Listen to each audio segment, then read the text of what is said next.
जय हिंद दोस्तों, मैं सचिन कुमार आप सभी का स्वागत करता हूं अपने यूट्यूब चैनल कंपटीशन फेज में। तो मेरे प्यारे दोस्तों, आज हम लोग देखने वाले हैं गणित के एक महत्वपूर्ण टॉपिक जिसका नाम है गुणनखंडों की संख्या, जिसको इंग्लिश में बोलते हैं नंबर ऑफ फैक्टर्स।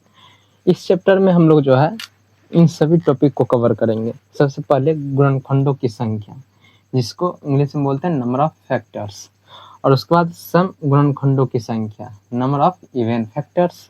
उसके बाद विषम गुणनखंडों की संख्या, नंबर ऑफ ओड फैक्टर्स, और उसके बाद देखने वाले हैं पूर्ण वर्ग गुणनखंडों की संख्या, number of perfect square factors. उसके बाद पूर्ण घन गुणनखंडों की संख्या, जिसको बोलते हैं number of perfect cube factors. उसके बाद सीखेंगे गुणनखंडों का योग, सम ऑफ ऑल फैक्टर्स। और उसके बाद सम गुणनखंडों का योग, सम ऑफ इवन फैक्टर्स। उसके बाद विषम गुणनखंडों का योग, सम ऑफ ऑड फैक्टर्स।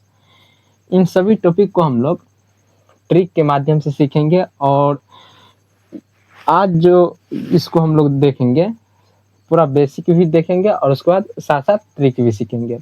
और आज के बाद इस टॉपिक में आप लोगों को कभी भी दिक्कत नहीं होगा।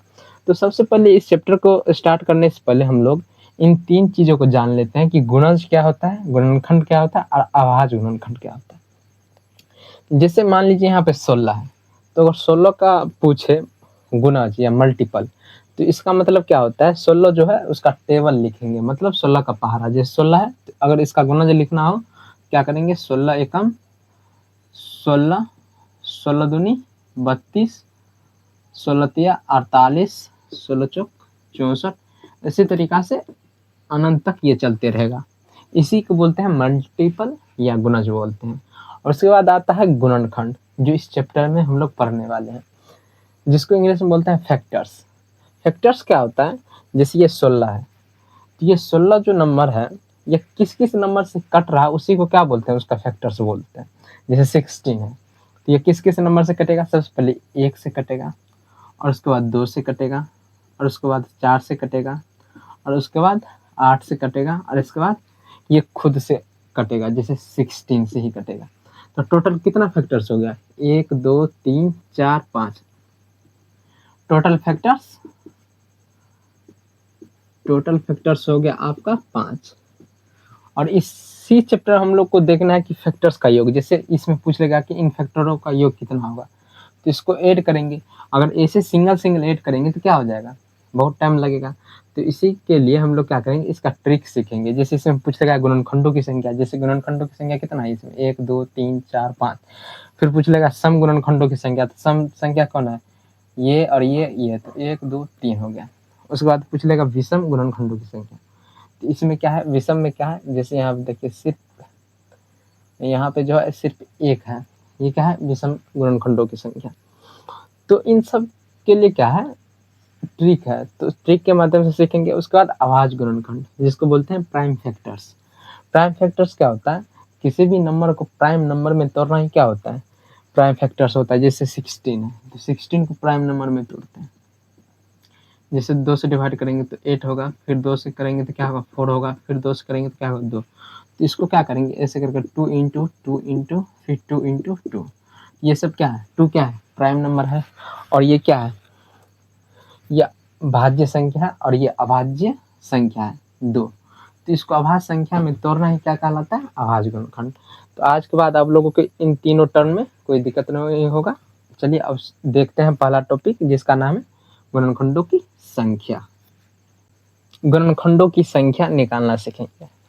तो क्या होता है, क्वेश्चन में सबसे पहले कोई नंबर दिया रहेगा आपको, तो उस नंबर को क्या करना है, प्राइम फैक्टर में तोड़ना है। जैसे यहाँ पे 3600 है, तो इसको प्राइम फैक्टर में तोड़ेंगे। 3600 यहाँ पे लिखेंगे, फिर 2 से लगाएंगे, कितना होगा, 1800 होगा। फिर 2 से लगाएंगे, कितना होगा, 900 होगा। फिर यहाँ पे 2 से लगाएंगे, 2 चौक 8, 2 पंचे 10, 450 होगा। फिर यहाँ पे 2 से लगाएंगे, 2 दूनी 4, 2 दूनी 4, 2 पंचे 10। उसके बाद 3 से लगाएंगे, 3 सत्ते 21, 3 पंचे 15। फिर 3 से लगाएंगे 25। फिर यहाँ से 5। अब इसको क्या करेंगे, जैसे 1 2 3 4, 2 कितना है, 4 बार, 2 पे पावर 4 इंटू फिर कितना है 3, 2 बार है तो 3 पे पावर 2। उसके बाद 5 कितना है, 2 बार, तो इंटू 5 पावर 2। किसी कोई नंबर है दिया रहेगा आपको, जैसे 3600 है तो ये नंबर दिया रहेगा क्वेश्चन में, और उसको क्या करना है, इस रूप में तोड़ना है, प्राइम फैक्टर के रूप में तोड़ना है। तो यहाँ पे देखिए, जैसे इसको इस फॉर्म में कर लिया है, तो पहले इसको इस फॉर्म में कर लेना है। और भी हो सकता है, अगर बड़ा नंबर रहेगा तो और आगे चलते रहेगा।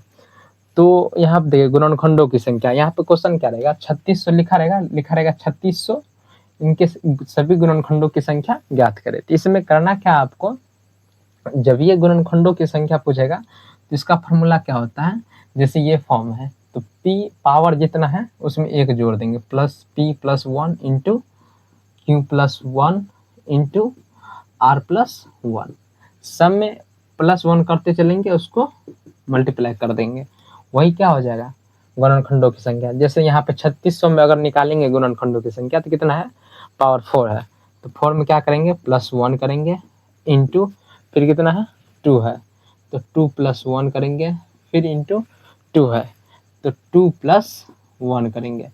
अब इसको क्या करेंगे, सॉल्व कर देंगे, 4 1 5, 2 1 3, फिर 2 1 3, कितना हो जाएगा, 5 तिया 15, 15 तिया 45, तो इसका टोटल गुणनखंड कितना हो जाएगा, 45। अब अगर यहाँ पे पूछेगा सम गुणनखंडों की संख्या, तो इसमें क्या करेंगे, सिर्फ 2 कॉमन लेंगे, 2 क्या है, सम संख्या है तो इसको कॉमन ले लेंगे, 2 कॉमन ले, 2 कॉमन ले, और सेम फार्मूला यूज करें बस।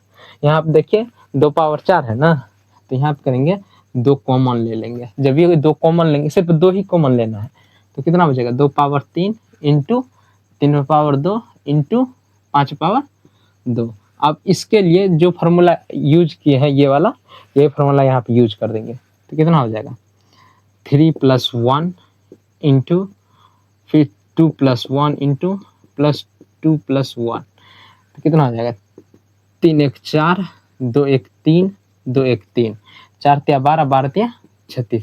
और यहाँ पे ये भी पूछ सकता है आप लोगों से, 3 का गुणज निकालिए, तो अगर 3 का गुणज पूछेगा तो क्या करना है, इसमें से 3 ही कॉमन लेना है, ठीक, 3 कॉमन ले लीजिएगा तो क्या हो जाएगा, 2 रहने देंगे, इसमें 3 कॉमन ले लेंगे तो 3 पावर 1 हो जाएगा। अगर 5 का गुणज पूछेगा तो क्या करेंगे, 5 कॉमन लेंगे। तो सेम तरीका से इसी तरीका से क्या करेंगे, निकालेंगे। तो अगला देखिए, यहाँ पे अगर पूछेगा विषम गुणनखंडों की संख्या, तो इसमें सिर्फ एक चीज याद रखना है, ट्रिक, कि 2 पे पावर p को हटाइए, यही ट्रिक है, 2 पावर p। जैसे यहाँ पे इसमें देखिए 2 पावर p क्या है, 2 पे पावर 4, तो इसको क्या करेंगे, हटा देंगे, बचेगा कितना, 3 पे पावर 2 इंटू 5 पावर 2, और ये फार्मूला यूज कर देंगे, क्या हो जाएगा, 2 प्लस 1 इंटू 2 प्लस 1, 2 1 3 इंटू 2 1 3, 3 तिया 9, तो विषम गुणनखंडों की संख्या कितना हो जाएगा, 9। और इसमें आपको क्या करना है, सबसे पहले यहाँ से एक नया फार्मूला जनरेट होगा। जैसे यहाँ पे करना क्या है आपको, जैसे इस फॉर्म में है ना, तो पूर्ण वर्ग, वर्ग का मतलब क्या होता है, स्क्वायर, और ये क्या है 2, तो आपको क्या करना है, जैसे यहाँ पे p है तो p में क्या करेंगे, 2 से भाग कर देंगे, प्लस 1 कर देंगे, प्लस 1 यहाँ भी करते थे, प्लस 1 यहाँ भी करेंगे, बस यहाँ पे वर्ग है तो 2 से भाग करेंगे। अगर घन रहता तो घन का मतलब 3 होता है, 3 से भाग करते, फिर मल्टीप्लाई करेंगे, फिर q बाय 2 करेंगे, प्लस 1 इंटू फिर r बाय 2 प्लस 1, इसी तरीका से चलते रहेगा, जितना नंबर रहेगा उतना चलते रहेगा। तो यहाँ पे देखिए, यहाँ पे क्वेश्चन क्या रहेगा, 3600 के पूर्ण वर्ग गुणनखंडों की संख्या निकाले, तो 3600 रहेगा, तो यहाँ पे इसको इस फॉर्म में तोड़ लेंगे, यहाँ पे p है तो p के रूप में क्या है 4, 4/2 प्लस 1, फिर क्या करेंगे, q कितना है 2, 2/2 प्लस 1, फिर क्या है r कितना है 2, तो 2/2 प्लस 1। अब इसको सॉल्व कर देंगे, 2 दूनी 4, 2 एकम 2, 2 एकम 2, तो कितना आ जाएगा, 2 1 3, 1 1 2, 1 1 2, इसको मल्टीप्लाई करिए, 2 दूनी 4, 4 तिया 12। चलिए अब आगे देखते हैं हम लोग। तो अब हम लोग देखने वाले हैं पूर्ण घन गुणनखंडों की संख्या। तो सबसे पहले क्या करेंगे, यहाँ पे जो नंबर दिया रहेगा इसको इस फॉर्म में तोड़ेंगे, जैसे 2700 है तो 2700 का क्या करेंगे, प्राइम फैक्टर करेंगे, पहले 2 से करेंगे, 2 एकम 2, 2 तिया 6, 2 पंचे 10, फिर 2 से लगाएंगे, 2 छक 12 और 2 7 14, 2 पंचे 10, फिर 2 से 2 तिया 6, 2 तिया 6, 2 सते 14, 2 पंचे 10। अब लगेंगे 3 से, 3 एक 3, 3 एकम 3, 3 दूना 6, 3 पंचे 15, फिर 3 से, 3 तिया 9 और 3 सत्ते 21, 3 पंचे 15, फिर यहाँ पे 3 से, 3 एकम 3, 3 दूना 6, 3 पंचे 15, अब 5 से 25, फिर 5 से। अब इसको क्या करेंगे, यहाँ पे कितना है, 2 3 बार है तो 2 पावर 3 इंटू 3 पे पावर 3 बार है, फिर 5 3 बार है। अब इसको यहाँ से मिटा देते हैं। तो जो फॉर्मूला लिखाते हैं उसको क्या करना है, याद करना। जैसे पूर्ण घन गुणनखंडों की संख्या, तो इसमें क्या करना है, जैसे वर्ग में क्या कर देते, 2 से भाग कर देते, तो इसमें 3 से भाग करेंगे। घन का मतलब 3, तो p/3 + 1 इंटू फिर q/3 + 1, फिर इसी तरीक़ा से r/3 + 1, इसी तरीक़ा से चलते रहेगा। तो यहाँ पे देखिए p की जगह पे क्या है, 3, 3/3 + 1, फिर क्या है 3 है। अगर मान लो 6 रहता तो 6/3 करते, 3/3, फिर यहाँ पे कितना है 3/3 + 1, इसको कट करिए, कितना हो जाएगा 1 1, ये 1 1 1 1 2 1 1 2 1 1 2, तो कितना आ जाएगा 2 दूनी 4, 4 तिया 2 दूनी 4, 4 दूनी 8। तो कम से कम 8 ऐसे संख्या होगा जो क्या होगा, पूर्ण घन होगा।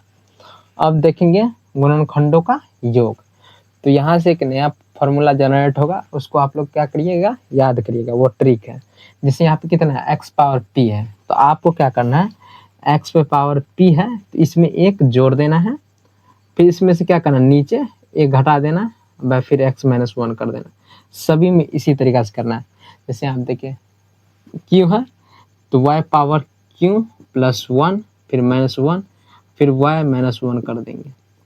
फिर इसी तरीका से क्या है, r है तो z पे पावर r, तो z पे पावर r लिखेंगे, अब प्लस इसमें 1 करेंगे, नीचे -1, व फिर z - 1, इसी तरीका से ये चलते रहेगा।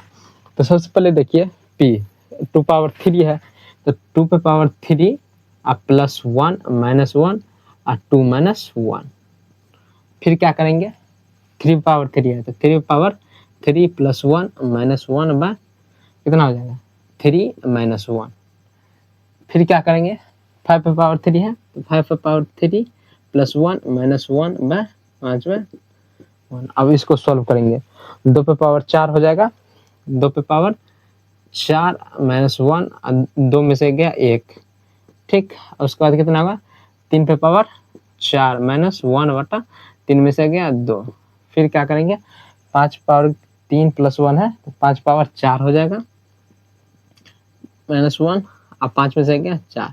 अब इसको सॉल्व करेंगे, तो यहाँ पे देखिए 2 पे पावर 4 कितना होता है, 2 पे पावर 4, 2 दूनी 4, 4 दूनी 8, 8 दूनी 16, 16 - 1/1 इंटू, इसके बाद कितना आ जाएगा 3 पे पावर 4 कितना होगा, 3 तिया 9, 9 तिया 27, 27 तिया 81, 81 - 1/2, फिर कितना आ जाएगा 5 25, 25 पंचे 125, 25 125 पंचे 625, 625 - 1/4। अब इसको यहाँ पे सॉल्व कर देते हैं, देखिए कितना आ जाएगा 16 में से 1 जाएगा तो 15, 15/1, फिर 81 में से 1 जाएगा तो 80/2, फिर क्या कितना है 625, 625 में से 1 जाएगा 6 से 24/4। अब इसको कट कर देते हैं, जैसे यहाँ देखिए ये कितना आ जाएगा 40, फिर यहाँ पे 4 एकम 4, 2 बचा, 4 पंचे 20, 4 छक 24। अब इसको मल्टीप्लाई कर लेंगे, मल्टीप्लाई करके जो आएगा यही इसका क्या हो जाएगा, आंसर हो जाएगा। आप लोग इसका मल्टीप्लाई करके कमेंट बॉक्स में आंसर दीजिएगा। तो चलिए अब हम लोग सम गुणनखंडों का योग देखेंगे। सम गुणनखंडों के योग में क्या होता है, 2 कॉमन लेते हैं, 2 कॉमन लेंगे, और जो फॉर्मूला यहाँ पे यूज किया है योग के लिए तो वही इसमें भी यूज करेंगे, बस 2 कॉमन लेना है। जैसे यहाँ पे कितना है 2 पावर 3 है तो 2 कॉमन ले लेंगे। 2 जब ये कॉमन लेंगे तो क्या हो जाएगा 2 power 2 multiply 3 power 3 into 5 power 3, और इसको क्या करेंगे इस फॉर्मूला में बिठा देंगे। जैसे कितना आ जाएगा 2 पावर 2 प्लस 1 माइनस 1 बाय कितना आ जाएगा 2 माइनस 1, फिर क्या आ जाएगा 3 पे पावर 3 प्लस 1 माइनस 1 और 3 माइनस 1, फिर क्या होगा 5 पे power 3 plus 1 minus 1 by 5 minus 1। आप लोग इसको सॉल्व करके कमेंट बॉक्स में आंसर दीजिएगा। और यहाँ पे देखिए विषम गुणनखंडों का योग में क्या होता है 2 पे पावर p को हटाइए, विषम आएगा तो 2 पावर p को हटाना है, और सम आएगा तो 2 कॉमन लेना, इतना याद रखना। बस यही ट्रिक है, कीवर्ड है, जिसको याद रख के आप लोग इस टॉपिक को आसानी से क्लियर कर पाएंगे। तो इसमें 2 पावर p को क्या करना है हटाना है, तो 2 पावर कितना है 3, तो 3 को हटा देता है तो कितना बचेगा 3 पे पावर 3 इंटू 5 पावर 3। अब इसको क्या करना है इस फॉर्मूला के रूप में बिठा देना है। जैसे इसको क्या करेंगे आप 3 पावर 3 है तो 3 power 3 plus 1 minus 1 by 3 minus 1, फिर क्या करेंगे 5 power 3 plus 1 minus 1 by 5 minus 1, और इसको क्या करेंगे सॉल्व करके जो आएगा वही इसका आंसर होगा। तो मुझे उम्मीद है कि आप लोगों को यह जो चैप्टर है आसानी से समझ में आया होगा, और ये जितना भी ट्रिक बताए हैं आप लोग उसको याद रखिएगा। और वीडियो पसंद आया हो तो वीडियो को लाइक कीजिए, और जो भी मेरे नए साथी हैं तो इस चैनल को सब्सक्राइब कीजिए, क्योंकि आपका एक ही सब्सक्राइब मेरा मोटिवेशन होता है।